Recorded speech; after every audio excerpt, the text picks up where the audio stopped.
Pogruok e paro noyangore e kind jotelo makelo kanyakla riwruok mar Azimio ka moko kuomgi siro twak manyalo nyuolo pogo lemo e sirikal to moko dagi wachno.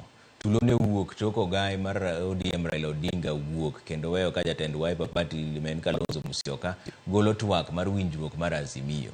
Jafwambo marwa Walter Nyambaga nigi ler mar wachni.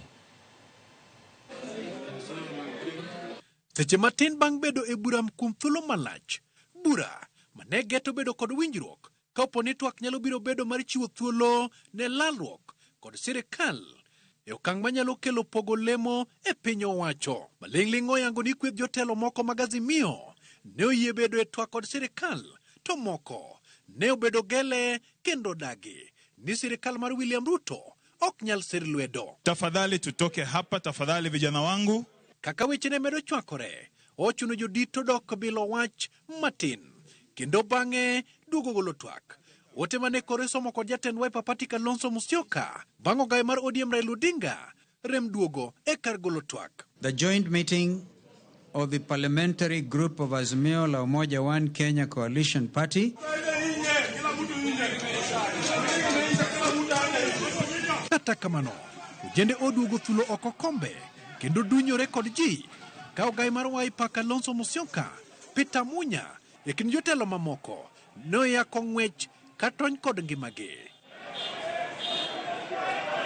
Ng'wech ne okorumo gi kanyo. Ojendego ne ok mor kod twak kata paro mar jotelo moko tamore yie loso kod sirikal. Jo od bura ne koro ileny godo aling'ling'.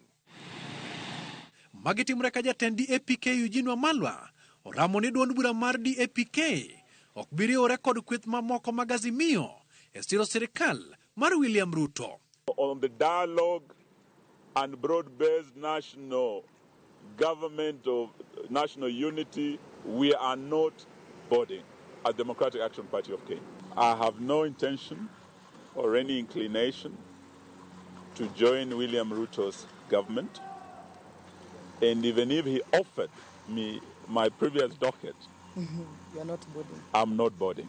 Mpaka mar pogo leme piny owacho en gima osekelo liet kama ling'ling'. Yango ni thuolo mag jotend migepe 4 ema kelo liet e riwruok mar Azimio. Kaluwore ni bang' Ruto ne riembo jotend migepe, sirikal chano nywando kweth makwedo sirikal e thuolo kata lemo mag piny owacho.